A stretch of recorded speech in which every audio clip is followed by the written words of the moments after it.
Halo Sobat Pora, Erwan di sini dan selamat datang di Ngopi Pora, ngobrol pintar seputar pemuda dan olahraga. Hari ini kita kedatangan lagi sama narasumber kita, seorang pemuda dari Sumsel, berprestasi. Siapa yang tidak kenal kalau di Palembang? Banyak. Ini dia Kak Fikri Haikal. Halo Erwan, Kak. sehat? Sehat Alhamdulillah. Kakak sehat? Alhamdulillah Sehat. Kalau di Palembang ini biasa dipanggil Cek Fikri ya. Boleh. Iya. Cek Fikri ini merupakan ketua PASKI Persatuan Seniman Komedi Indonesia Sumsel dan juga merupakan staf khusus dari Gubernur Sumsel bidang kepemudaan periode gubernur tahun 2018 sampai 2023. Lah pensiun. Oh, lah pensiun ya. Ada lanjutan? Lanjut Kak periode kedua? Bismillah, doa Bismillah, kebaik. kita doain sama-sama ya. Nah, kita nak gali dulu Kak, kenal lebih dalam sama Kak Fikri dulu Mbak tentang cangkulnya. Nak gali. kenal lebih dalam ya, kenal Boleh, lebih dalam boleh. dulu. Nah, Kak, sejak kapan jadi ketua PASKI ini? Kalau jadi ketua PASKI baru tahun 2022 kemarin. 2020. Sampai sekarang aktif. Sampai sekarang itu periode 2022 sampai 2026. 4 tahun 2026, memang 4 untuk tahun. kepemimpinannya. Kalau melok PASKI-nya Iya, itu dari tahun 2017. 2017. Jadi sedikit menjelaskan ke kawan-kawan ya. Jadi kalau bola itu ada PSSI, kalau badminton tuh ada PBSI. Nah, Iya. pelawak nih juga ada organisasi, ada Oh, wadah. iya. Namanya PASKI, Persatuan Seniman Komedi Indonesia. Itu didirikan tahun 2005 oleh Pak Indro Iya. Warkop, ya, dari Pak Indro Warkop ke Didin Bagito, ke Dery Empat Sekawan. Nah, kemarin waktu Pikri masuk ke PASKI, itu ketua umumnya Pak Dery Empat Sekawan. Dari keanggota jadi kabid bidang media sosial, pernah jadi bendahara di tahun 2020 jadi bendum. Ya. Nah, tahun 2022 baru masuk bursa ketum waktu itu. Terpilih, dilantik oleh ketum sekarang Pak Jarwo Kuat. Oke, mantap. Jadi ini organisasi lawak yang bukan ku buat dewe, memang sudah ada. Oh, sudah ada, ya. Ketua umumnya Pak Jarwo Kuat, Ketua PASKI DKI Jakarta Bang Denny Cagur, Ketua PASKI Jawa Barat dulunya Bang Komeng. Selesai kemarin Musda, Bang Daus Paru, Ketua PASKI Banten Narji. Jadi memang tempat berkumpulnya seluruh pelawak komedian yang ada di Indonesia ini namanya PASKI, Persatuan Seniman Komedi Indonesia. Dan ketua PASKI Sumsel Kak Fikri Fikri. 2022 sampai 2026. Mantap, Sobat Pora. Nah, ini Kak, kita juga penasaran nih, apa sih Kak kakak itu bisa terjun di dunia komedi nih, awal mulanya nih. Kan kakak ini kan kalau bisa dibilang pelawak muda kan dulu tuh. Sekarang lah sudah agak berumur ya. Agak tua. Agak tuntun-tuntunan sudah. Ya, sebutlah kalau. Jadi kalau ngomongin masalah terjun, ya kawan-kawan, sebenarnya bakat nih terkadang tidak do kita ketahui. Ya. Jadi ketika kita paham dengan kelebihan dan kekurangan diri kita, kayaknya kita sepakat bahwa lebih mudah mengetahui kekurangan diri kita daripada kelebihan, benar tak? Ketika kita ketemu dengan wong banyak, wong lain ngobrol galau, tiba-tiba kita kayak minder, canggung. Kita tahu kekurangan diri kita adalah kita kurang mudah untuk bergaul, beradaptasi dengan lingkungan baru dan lain-lain sebagainya. Nah, kita kan lebih paham kadang. Kayak sekarang, oh aku ini agak gagu, agak grogi. Artinya kekurangan diri kita adalah ya tidak terlalu percaya diri. Nah, kita paham terkadang dengan kekurangan diri kita. Cuman untuk mengenali kelebihan diri kita, itu terkadang jadi misi yang susah. Nah, makanya dari awal pun juga aku tidak pernah melabelkan diri aku sebagai seorang komedian. Jadi dari awal memang SMP aku aktif band, ikut musik tradisional, ikut musikalisasi puisi. Memang sebenarnya di bidang non akademik yang lebih aku tekuni. Kalau nilai sih nilai biasa-biasa baik, lewat KKM tapi juga tidak ada sampai nak juara umum dan lain-lain itu tidak kayak itu. Nah, jadi aku memang lebih menggeluti di bidang non akademik, mulai dari musik, band, tari tradisi, musikalisasi puisi dan lain-lain sebagainya. Tapi waktu aku kelas 2 SMA, kelas 2 SMA, ini stand up comedy kan masuk di Indonesia sekitar tahun 2007-2008. Ya, mulai berkembang di Palembang, di Sumatera Selatan itu sekitar tahun 2010. Jadi ketika aku kelas 2 SMA, waktu itu ada lomba di SMA 15, di SMA Negeri 15 Palembang, nama acaranya Volek, Festival of Libels Ekstrakurikuler. Nah, pertama kali aku melok lomba itu di situ. Jadi melok itu sebenarnya seru-seruan, pacak di kategori ke nak diomong ke ngetes cek ombak juga mungkin. Karena ketika ada lomba yang aku tidak pacak, aku sering melok dulu. Lomba lip sync melok, lomba azan melok, lomba ayat pendek. Tika wong nanya pik nak jadi ustad, nak jadi kiai tidak cukup. Nak cuman melok lombanya be. Satu mencoba dan yang kedua aku pengen menumbuhkan rasa percaya diri. Oke. Jadi nak jadi apapun aku besok, yang ketika aku lomba azan, uang beratus di depan, nak lomba pidato, lomba puisi, ketika tampil di depan orang banyak itu bukan hal yang aneh, bukan hal yang baru. Jadi sebenarnya yang biasa dari dulu tuh untuk rasa percaya diri, berani pede di depan wong banyak, tampil kayak itu. Jadi itu sebenarnya poin yang ku garis bawahi ketika awal kali merintis karir. Nah, nasibnya waktu itu pertama kali lomba stand up comedy menang. Iya, menang. Jadi berapa kali aku les musik, aku les piano, aku les keyboard, melok lomba tidak pernah menang. Ya dak. Tapi tidak perlu nak marah, tidak frustasi, tapi aku meyakini bahwa apa yang sudah aku pelajari ketika tidak berbuah manis itu artinya cukup menjadi sebuah perjalanan hidup baik. Betul. Perjalanan hidup ya, tidak harus kurutui, tapi aku harus mencari di manalah bakat aku. Nah, sebuah seni stand up comedy, dunia komedi waktu itu tidak katik kursusnya, tidak katik belajar. Aku cuma modal hobi membaca buku lucu, cerita-cerita yang ada di Google terkadang. Terus juga aku memang hobi nonton Extravaganza, Opera Van Java, cerita ulang, meritel, menceritakan ulang dan kawan-kawan. Oh ya, ada wong kemarin nih, dia lagi jalan, tiba-tiba ada bapak nanya dengan dia. Kau nak? Nah, aku hobi memang bercerita kayak itu. Ngalir be kak ya? Jadi awal itu ngalir kayak itu. Ketika menang, aku meyakini bahwa tidak mungkin rezeki ini ditaruh diinjuk kalau memang tidak katik jalan ke depan. Nah, makanya di hari itu aku mulai tekun. Tekun dalam bidang akademik, sekolah tetap tidak aku tinggal ke. Tapi ketika aku sudah tahu bakat aku dalam dunia komedi, juga tidak boleh aku remeh ke. Dan ternyata dulu wong yang cuma ngomong waya-waya stand up, waya-waya komedi. Nggak taunya walaupun aku lulusan akuntansi Universitas Sriwijaya, aku tidak menjadi banker, aku tidak menjadi pegawai bank, aku tidak jadi pegawai BPK, aku tidak jadi pegawai OJK. Malah nasib aku ternyata yang dianggap remeh selama ini. Jadi buat kawan-kawan yang mungkin punya hobi, yang mungkin punya bakat, jangan anggap remeh. Karena kita tidak tahu 10 tahun ke depan dari mana kita bakal hidup. Mungkin hobi kita itu yang bisa menjadi penghasilan utama. Betul, berarti emang jalannya juga kayak di komedi ini. Tanpa kakak sadari emang les terus band, hiburan yang lainnya kan? Iya, dulu sering memang sudah melo acara-acara kayak itu, cuma tidak pernah menang, ya sudah stop aja Pak itu. Berarti emang jalannya di komedi kak? Berarti sudah berapa lama nih kak terjun di komedi ini? Stand up comedy masuk di tahun 2013, berarti ini 2024, kurang lebih 10 sampai 11 tahun sudah. Sudah lamunan kak ya berarti ya? Lomba terakhir kali aku melo itu di tahun 2015. 2015 waktu itu ada acara lomba stand up comedy yang dibuat oleh Bu Yanti Rustam, manajer program TVRI Sumsel. Aku juara 1, juara 2-nya dari Bekasi, juara 3-nya dari Lahat. Juara 2-nya Bastian, juara 3-nya Anggi kalau tidak salah waktu itu. Bundanya ngomong mak ini, Pikri hadiahnya tidak besar, cuma ada hadiah tambahan. Selama setahun kami kontrak di TVRI bawa acara, nama acaranya Begesah. Jadi itu satu kolaborasi antara humor dengan agama. Jadi tiga iko wong stand up, endingnya ada ustad. Waktu itu ustadnya Ustad Salihin Hasibuan. Jadi tema apapun yang dibahas. Misal hari ini temanya tentang Ramadan. Ya kami mengangkat dengan premis, dengan cerita kami masing-masing. Tapi endingnya ada ceramah tentang Ramadan. Jadi kayak itu. Itu kelas 3 SMA. Oh, dari itu SMA. Itu kelas 3 SMA waktu itu. Jadi awal berkarir di TVRI Sumsel 2014-2015. Baru 2016 bergabung di PAL TV, bergabung di Paski tahun 2017, jadi ketum tahun 2022 kayak itu. Oke, mantap perjalanan dari Kak Fikri nih, Cak Fikri kita. Nah, kalau bahas pemuda nih Kak, Cak mana sih Kak menurut Kakak kondisi pemuda saat ini di Sumsel khususnya nih? Pemuda di Sumsel sekarang nih menurut aku pribadi sih sudah grafiknya sudah sangat-sangat meningkat ya. Dari mereka yang tadinya cuman mantap sebagai seorang penikmat juga sudah mulai menjadi pelaku. Yang dulunya mungkin cuma hobi denger lagu, sekarang juga sudah mulai nyanyi. 5 tahun 10 tahun dia sudah bisa mengeluarkan karya dewe, kawan-kawan konten kreator. Jadi lumayan bangga dengan kawan-kawan anak-anak muda sekarang. Cuman tentunya masih banyak PR. PR dalam artian satu yang minder masih banyak, dua yang tidak percaya diri terkadang masih insecure, dan kawan-kawan ini masih banyak. Dan juga masih banyak kawan-kawan yang ketika dia sudah nemu kebakatnya di mana, ke depan ini nak kemana masih banyak yang belum tahu. Aku nge-MC nih, tahun ini nge-MC. Tapi ketika ditanya 5 tahun ke depan nak jadi apa? 10 tahun ke depan target kau nak jadi apa?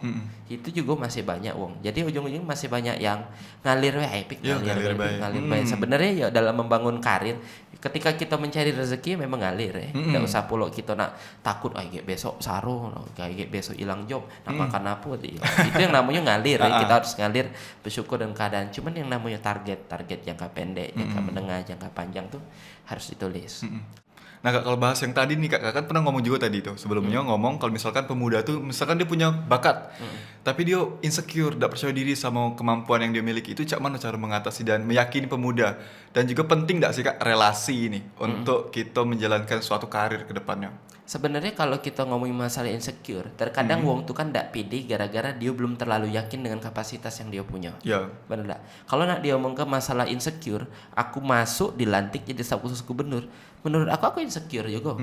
Karena di situ yang mantan sekda, yang mantan bupati, yang mantan kepala dinas belambur. Sedangkan Fikri Haikal ini cuma jadi ketua organisasi baik. Cuman yakinlah ada pepatah yang ngatur ke bahwa seluruh orang adalah profesional di bidangnya masing-masing. Ya dah. Mungkin yang mantan sekda paham tentang masalah pemerintahan, aku tidak paham. Tapi ketika nak membahas tentang masalah kepemudaan, ngomongin masalah konten-konten sosial media dan lain-lain, aku paham, mereka yang tidak paham. Betul. Jadi kan intinya bukan siapa yang lebih hebat, tapi kabinet ini dibentuk untuk saling melengkapi satu sama lain. Makanya ada beberapa bidang yang tentunya jadi fokus utama. Ada bidang pertanian, ada bidang kesehatan, bidang pendidikan, kepemudaan, olahraga. Ini seluruh uang yang ditaruh itu pasti uang yang punya kapasitas di bidangnya masing-masing. Betul. Termasuk ketika kita berbakat. Aku hari ini MC. Ada rewang kita MC-nya cewek. Nah ketika kita insecure aku, dia ini cantik, aku ini tidak terlalu ganteng. Cuman kan ketika dia misalnya memiliki kepedean ataupun kosakata yang masih kurang, mungkin kita dianggap lebih di situ. Nah intinya kan ketika kita sudah sepanggung dalam psiko wadah, dalam psiko organisasi, kita ini saling melengkapi. Betul. Jadi jangan mikir bahwa diri kita tuh sebagai yang lebih hebat ataupun yang lebih rendah, tapi apa kekurangan aku, insya Allah dia pacak melengkapi. Apa dia kekurangan dia, aku juga pacak melengkapi. Jadi tidak perlu insecure dengan wong lain. Yakinlah seluruh wong tuh pasti hebat di bidangnya masing-masing kayak itu. Berarti yang penting percaya diri itulah Harus Kak ya. percaya Harus diri. percaya dengan kemampuan dirinya dewe. Itu yang pertama. Dan yang kedua tadi ngomongin relasi. Iya, relasi. Balik lagi kalau ngomongin relasi sangat penting. Karena nak ngomongnya apapun, satu, selain kapasitas, ya, wong juga modal kedekatan. Wong juga modal kedekatan. Kita kenal. Jadi masalah kesiapan, ya, kesiapan ini menjadi poin pertama ketika kita nak berkarir, karir apapun itu. Dan yang kedua juga masalah peluang. Nah peluang ini kan juga dibangun masalah relasi tadi. Relasi, betul. Ketika uang punya kesempatan yang besar, punya relasi, tapi dia tidak punya kesiapan, tidak pacak juga dia. Aku jadi kepala dinas misalnya di sini. Iya, betul. Beda. Tidak usah lah aku jadi Pak Dinas dengan Pak Rudi. Gitu. Pak Rudi ngomong. Pak Rudi kenal dengan Erwan. Iya. Ya, Pak Rudi kenal dengan Erwan. Ketika Pak Rudi ngomong dengan Erwan, Wan, besok kita ini ada podcast namanya Ngopi Pora. Galak tak kau jadi pembawa acaranya, kau jadi hostnya? Karena Erwan sudah bergelut di bidang public speaking, menjadi penyiar radio. Ini kan antara kesempatan, ya, betul, dengan peluang yang Erwan punya itu bergabung, betul. Makanya dua ngomong bahwa kesuksesan itu terjadi apabila kesempatan bertemu dengan kesiapan. Ya dah, kesempatannya ada wong nawari. Ya dah, tapi kesiapannya memang juga sudah ada. Sudah ada. Nah enggak lah Erwan kenal dengan gubernur, ya, Wan kau besok bawa acara. Tapi kalau awak tak pacak ngomong, tak pacak public speaking, tidak terjadi kesuksesan. Betul, belum siap. Nah makanya ketika wong ngomong bahwa relasi itu penting, tak penting, tapi juga harus ditunjang dengan kapasitas yang kita punya. Betul. Nah kenal dengan presiden pun kalau kita tak pacak apa-apa, wong tak pacak nunjuk itu apa-apa. Benar. Benar tak? Benar. Tapi nak kita pacak apapun selibuk pacaan kita, tapi kalau kita katik kawan, musuh di mana-mana, tidak bakal kemana-mana juga. Sama kayak wong sekarang nanya, Pik, kau kuliah, lanjut S2, lanjut, kau ni nak jadi apa? Tidak katik juga nak jadi apa-apa. Aku mempersiapkan diri. Ya udah, aku mempersiapkan diri. Jadi kalaupun besok ada penawaran, ada kesempatan, itu sudah berbanding lurus dengan kesiapan aku. Siap Kak ya? Mateng. Iya. Ketika aku misalnya ngasih tawaran, Wan, kau galak jadi PNS di Dispora. Oh galak kan? Galak, iya. Syarat pertama harus S1. Ketika kau tidak ada kuliah, kau tidak pacak, lah lewat. Betul. Kan tidak ditunjang dengan kesiapan tadi. Jadi buat kawan-kawan, apapun profesi yang kalian miliki, apapun bakat yang kalian tekuni, yang namanya mempersiapkan diri itu jadi hal wajib. Jadi kalau kesempatan itu datang, itu bisa bertemu menghasilkan kesuksesan. Mantap. Nah, pesan Golden dari Kak List. Fikri. Aduh, kerennya nih. Ada. Berarti Kau persiapan baru tuh. tahu kan aku ponaan Mario Teguh kan? Iya ya. Oh, Cahyo pula langsung. Gila kerennya nih. Ini baru pertama kali Kak. Nancep lah di hati sudah. Oh, iya. Berarti kita harus nyiapin persiapan dulu. Baru kalau misalkan ada rezekinya, ada penawaran, kitalah siap. Harus. Betul. Nah, balik lagi ke bahas pemuda nih Kak. Bagaimana sih Kak, menurut Kakak pemuda itu dapat berperan aktif menciptakan perubahan positif di sekitarnya, terkhususnya di lingkungan masyarakat nih Kak? Sebenarnya kalau ngomongin masalah perubahan, itu harus dimulai dari diri kita dulu. Iya. Yang namanya bentuk perubahan itu kan macam-macam kawan-kawan. Kita tidak pacak nyamuk ke hal yang kita gawe ke, itu dengan uang gawe ke. Betul. Ya dah. Ketika gubernur ada misalnya ketika ada bencana, gubernur nurun ke bantuan, ngenjuk beras ngenjuk apa-apa. Kita tadi nyari duit masih saruan. Betul. 50.000 kadang mana 50 kemarin perasaan aku dikantongin lah pening. Ketika kita tidak pacak membantu duit, mungkin kita pacak bantu dengan hal-hal yang lain. Okay. Nah, nak bantu ini kan nak tahu dulu apa dia kepacaan kita. Makanya hal yang paling basic, paling utama adalah kawan-kawan harus paham dengan bakat, dengan potensi diri yang dia punya. Ketika dia sudah punya, tekuni. Ketika Betul. sudah tekun, lama matang baru dia pacak berbuat. Berilmu dulu baru beramal. Nah, jangan sampai kita ngelakukan hal tapi kita tidak profesional di bidang kita. Takutnya kita tidak ada maksimal, uang yang kita recok kita juga tidak terbantu, tidak kata impact apa-apa. Nah, jadi itu yang paling pertama. Jangan mikir bahwa membantu uang, ngelakukan perubahan itu harus sama dengan yang uang lakukan. Apapun yang kita punya. Contoh kemarin waktu pandemi. Pandemi kemarin, ya, pejabat banyak yang memberikan bantuan. Ngenjuk ke pertolongan dengan UMKM berupa bantuan gerobak, bantuan duit apa-apa.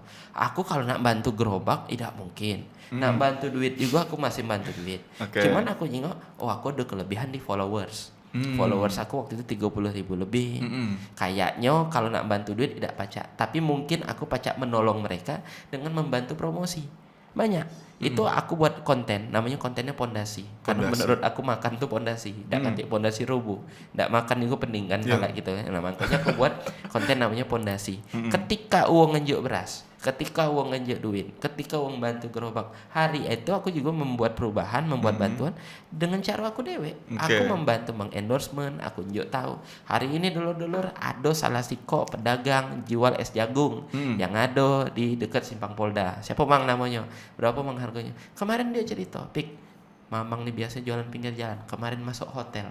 Karena apa? Karena aku kenal dengan beberapa WU yang biasanya di dalam hotel itu es krim, es kacang. Di hari itu es jagung itu jadi menu juga di dalam salah siko stand. Jadi sekecil apapun hal, ya, kita tuh berbuat harus dengan cara kita dewe. Jangan nak nunggu kayak kaget tunggu aku jadi DPR baru aku pacak berbuat. Kaget tunggu aku jadi wali kota baru aku pacak berbuat. Tidak juga. Apa yang kau pacak, berbuatlah sekecil apapun itu. Jadi harus paham dan dengan kapasitas diri kita dulu. Jangan terlalu maksa ke diri, itu kuncinya. Berarti dimulai dari diri sendiri dulu Kak ya. Terus juga jangan memaksakan seperti orang lain, sesuai dengan kapasitas diri. Gila kita tak ya wong. Ya iya, kita nak kata apa-apa nak maksui cak uang agak susah juga kan. Iya, Betul benar. juga. Nah Kak, kalau menurut Kakak Dewek juga, cak mana sih tantangan terbesar dari pemuda sekarang yang sedang dihadapi? Kakak kan sebagai pemuda juga nih sekarang. Tantangan yang dihadapi pemuda sekarang adalah berani tak dia ngambil resiko. Itu yang pertama. Dan yang kedua, pacak tak dia konsisten dengan apa yang dia jalani. Ya. Tahun 2018, ya kawan-kawan, aku cerita sedikit. Aku pernah di DM ditawari jadi MC kampanye Pak Herman Deru. Tahun 2018, aku disuruh tawari. Pada saat itu, aku lagi nyusun skripsi. Pikri galak dah jadi MC kampanye salah si kok paslon gubernur, calon wakil gubernur. Siapa? Pak Herman Deru, Pak Muhammad Yahya waktu itu. Kalau pikiran wong normal, ya, biasanya budak lagi nyusun skripsi, diajak nongkrong beda galak. Bener tak? Benar. Pik nongkrong pe, kayak dulu lagi penting aku lagi nyusun skripsi. Di kontak be kadang, oi mana kau nih lah 2 hari tak balas chat aku. Kaget, aku lah tak terpegang lagi HP, aku lagi nyusun skripsi. Pasti mah itu jawabanmu. Tapi di hari itu, aku embek tawaran job itu. Yang tadinya aku fokus 100% untuk skripsi, hari itu 50% baik aku fokus untuk skripsi, 50% aku fokus untuk MC itu. 50-50 kan? Karena waktu itu yang jadi perbandingan aku adalah aku nih nak dikenal sebagai bolehlah Pikri tamat tepat waktu.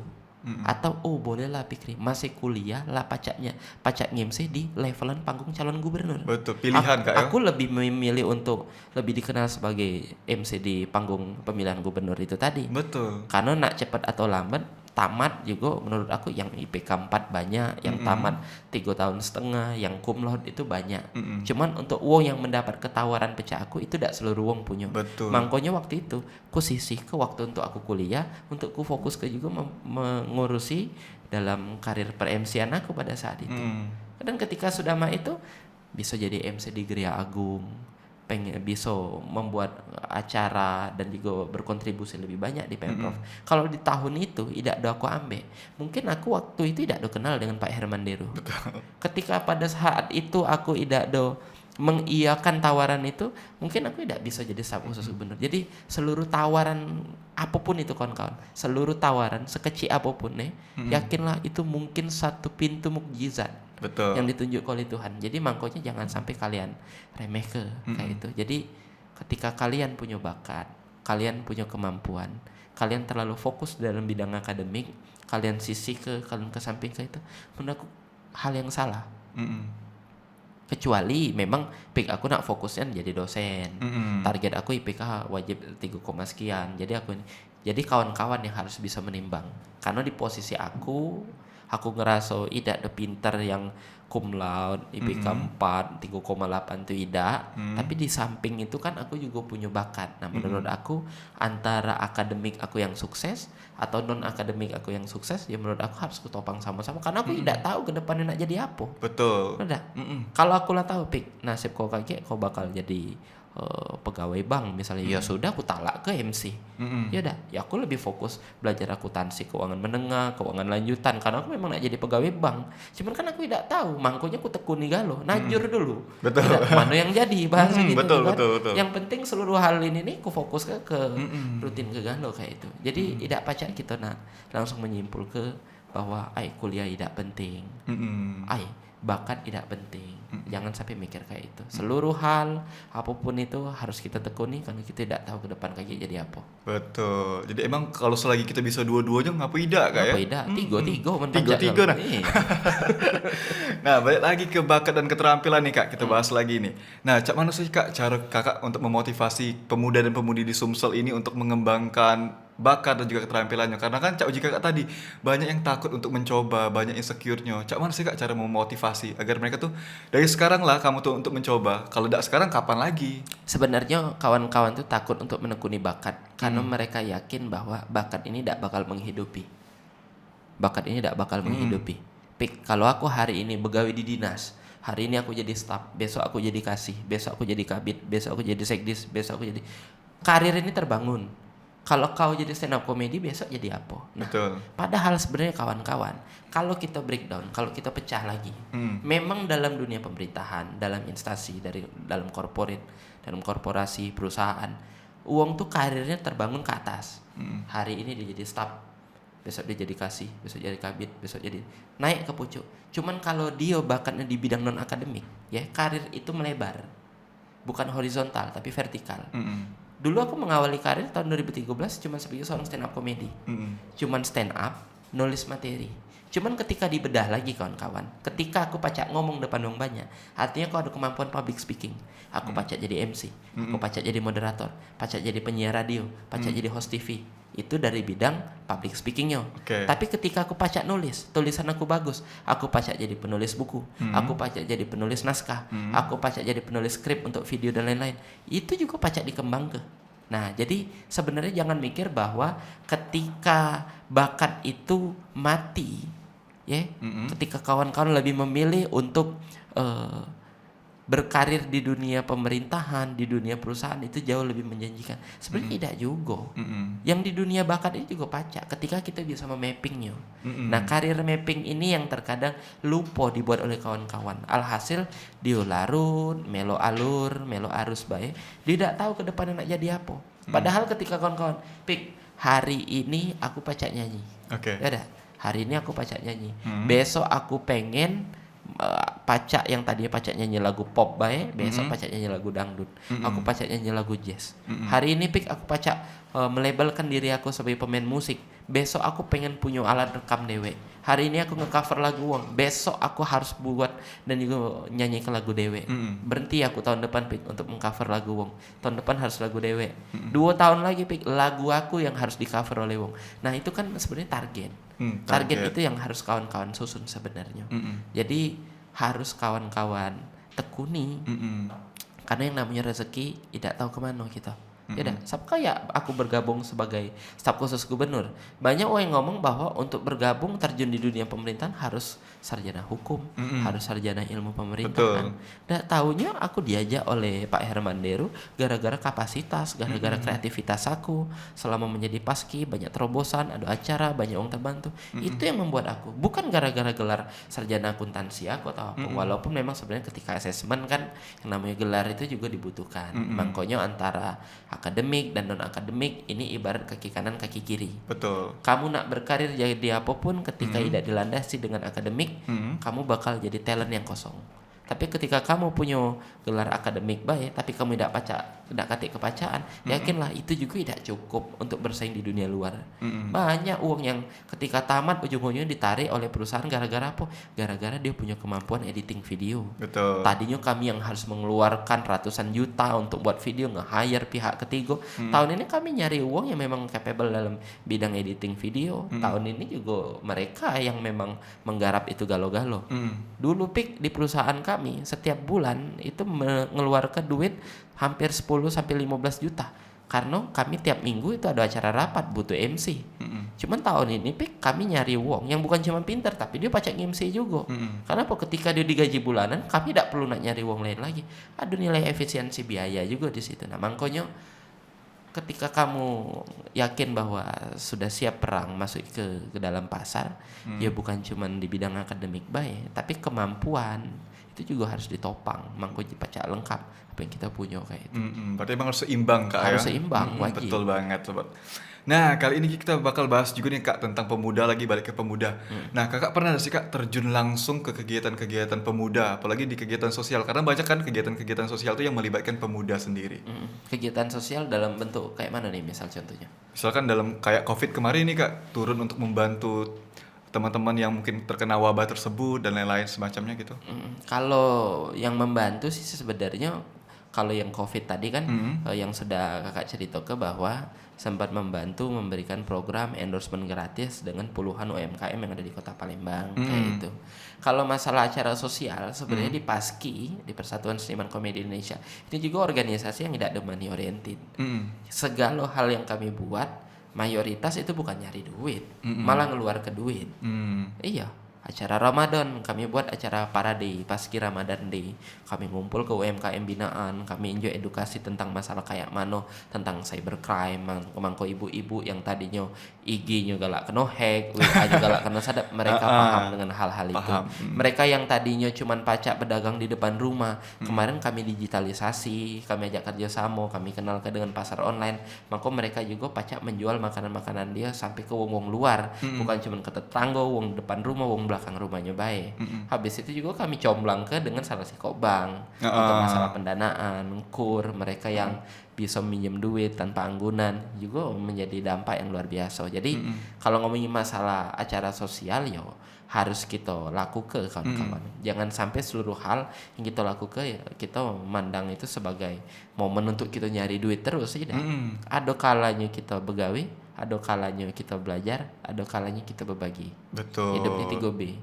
Begawi, belajar, berbagi. Oke, nambah lagi kata-kata kita ya. Nambah lagi.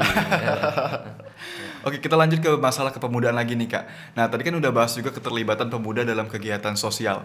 Nah, kalau menurut Kakak sendiri nih, Cak Fikri, apa sih dampak positif dari kolaborasi terlibatnya si pemuda ini dalam kegiatan sosial dan juga yang melibatkan komunitas? Menurut Kakak, dampak positif. Sebenarnya dengan adanya pemuda ya, sebenarnya kan pemuda ini jadi sasaran karena mereka ini masih banyak yang pikirannya belum terbuka. Betul. Yang hatinya belum tergerak. Karena selama ini yang mempromosikan, yang melakukan itu itu banyak wong tua galau. Nah, sebenarnya dengan masuknya anak muda, tentunya ini memacu, mengajak, mendistract kawan-kawan lain yang tadinya belum terpikir jadi terpikir, yang tadinya belum tergerak jadi tergerak. Nah, jadi sebenarnya itu karena banyak hal-hal sentuhan-sentuhan yang tentunya tadinya tidak mendapatkan perhatian, ya. Cuman gara-gara masuknya anak muda di situ, itu bisa menjadi salah satu nilai yang membuat pemuda itu jadi senang, jadi cinta dengan hal-hal itu. Contoh di salah satu program kebudayaan yang tentunya ada juga di TVRI, karena kan kakak di TVRI. TVRI kayak. Contoh acara kayak Rentak Ulu Melayu, itu program yang dari dulu sebenarnya diperankan oleh wong-wong tua, yang membuat sebenarnya rating penonton itu kebanyakan wong tua. Kayak mana sebenarnya kita mendistract penonton muda juga untuk masuk ke situ, ya dengan cara pemain, tema juga kita harus melibatkan anak-anak muda. Betul. Makanya salah satu program ini Rentak Ulu Melayu ini juga sebenarnya datang ke sekolah-sekolah, ke SMA, ke SMK, melibatkan para penari, pemantun, penampil yang ada di situ. Nah, tadinya anak-anak muda yang sebenarnya tabu, tidak galak nonton, masa bodoh dengan kebudayaan, gara-gara kawannya main nih, gara-gara CS-nya dewek yang jadi pemantun, penampil, alhasil mereka galak nonton. Mereka mencintai hal-hal itu. Jadi ketika ada hal yang wong dak galak dengarkannya, males dengan hal-hal itu, kita harus cari tahu permasalahannya apa. Termasuk Instagram juga kan ada insight. Ketika kita beralih ke fitur profesional, kita pacak tahu yang nonton kita nih, yang nge-follow kita nih umuran berapa baik, dari kota mana baik. Ya dah. Ketika followersnya Fikri itu usia 25 tahun ke bawah, sedangkan aku pengen ada konten-konten yang penonton aku memang menyasarkan untuk usia 25 tahun ke atas. Ya mungkin selama ini yang aku cuman buat konten tentang percintaan, ketika aku sudah nikah bisa membuat konten tentang kayak mana tentang rumah tangga dan lain-lain. Nah, itu kan mendistract wong yang sudah nikah usia 25 tahun ke atas juga melok nge-follow. Nah, jadi itu harus kita harus bisa menganalisa. Ketika terlibat anak muda, ya hal yang tadi mereka tidak tahu jadi tahu. Jadi ini salah satu cara simpel untuk mensosialisasikan, mengedukasi sebenarnya. Cuman jangan sampai juga ketika kita ngajak anak muda, yang sektor lain, segmentasi lain juga lepas. Harus kita rangkul galau. Maka segmentasi, followers, dan juga para penonton, ini insight-nya warna-warni. Betul. Berarti melihat sasaran dulu kayak targetnya siapa sebenarnya. Betul. Nah, kita tadi kan sudah bahas masalah Instagram juga, nyenggol sedikit tentang Instagram. Artinya tentang teknologi juga nih, Kak, ya. Dan keterkaitan pemuda sama teknologi ini eratnya nih, Kak. Apalagi di zaman sekarang nih teknologi menjadi salah satu media informasi terbesar lah sekarang. Nah, kalau menurut Kakak pribadi, gimana sih hubungan teknologi dan peran pemuda? Pemuda itu bisa menyuarakan suaranya, bisa membuat apa sih lewat teknologi ini sendiri? Sebenarnya sosial media ini bukan cuma platform untuk ngupload foto, ngedit, kan banyak ngupload Instagram cuman gara-gara nerang ke kontras, durasi, nyimpen, ngupload baik, bantu like dan lain-lain. Sebenarnya kawan-kawan, sosial media ini bisa jadi tempat di mana kita bisa mempromosikan diri kita. Ya dah. Betul. Karena ada pepatah, ada satu statement yang ngatur ke bahwa Instagram itu adalah etalase diri kita. Jadi ibarat etalase, wong jualan kartu perdana di counter, ya. Etalase itu adalah barang-barang yang dijual. Jadi ketika apa dia yang kawan-kawan pengen jual, wong pengen tahu, harus kalian posting dan kalian publikasikan. Instagram ini tempat ketika kita harus bercerita, dunia tuh taunya kita nih mak mano, harus kita cerita ke di situ. Kawan-kawan ngomong, "Pik, aku nih MC, sepinian tapi job, apa dia IG kau? Buka 0 post. Mana orang nak tahu kalau kau MC?" Benar tak? Pentingnya personal branding juga, Kak, ya. Benar. Instagram itu sebagai sarana membangun personal branding. Hari ini kita foto, Erwan upload. Mungkin besok ada dinas lain, ada instansi lain yang pengen membuat podcast juga mengundang Erwan sebagai host. Ya, amin. Karena di Jingo, dia ini pernah. Ketika tidak ada Erwan upload, tidak ada Erwan posting, wong tidak tahu bahwa dia ini pacak ternyata mah itu. Nah, jadi pentingnya sosial media ketika kita pengen tahu mempromosikan diri kita, tidak lagi kita nak pening-pening wajib masuk TV, harus masuk koran, karena Instagram ini bukan cuma wong Palembang, bukan cuma wong Sumsel, Tapi wong manapun dari seluruh kota, dari seluruh provinsi bisa tahu kita ini siapa. Tinggal masalah konten harus kita buat benar-benar. Apa value-nya, apa unique selling yang membedakan antara kita dengan wong lain, itu harus diperhatikan. Oke, terima kasih banyak ya buat Kak Sama-sama. Fikri, Cek Fikri kita sudah berbagi cerita dan banyak pengalaman. Dan buat Sobat Pora di rumah, semoga penyampaian dan obrolan kita hari ini bisa diambil hikmahnya, pelajarannya untuk kedepannya tentunya. Dan kita juga dari Dispora Sumsel sudah menyiapkan sertifikat penghargaan Wih, terima untuk Cek kasih. Fikri. Diterima ya Kak Pacak ya. digadai kadang. Ada ida kayaknya. Mohon Kak ya dijaga, diterima. Siap. Ya. Terima Terima kasih kasih. banyak. Ya, terima kasih banyak Kak Erwan. sudah meluangkan waktu untuk hadir juga, sudah menyempatkan dan sudah berbagi sama Sobat Pora yang ada di rumah. Siap. Semoga sukses terus Kak, lancar Amin. pendidikan, karir dan juga percintaannya. Amin. Nambah anak Kak, amin. Amin. Siap. Terima kasih banyak dan untuk Sobat Pora yang ada di rumah, terima kasih banyak juga yang udah menonton. Jangan lupa untuk like, komen, dan subscribe channel YouTube kita di Dispora Sumsel TV.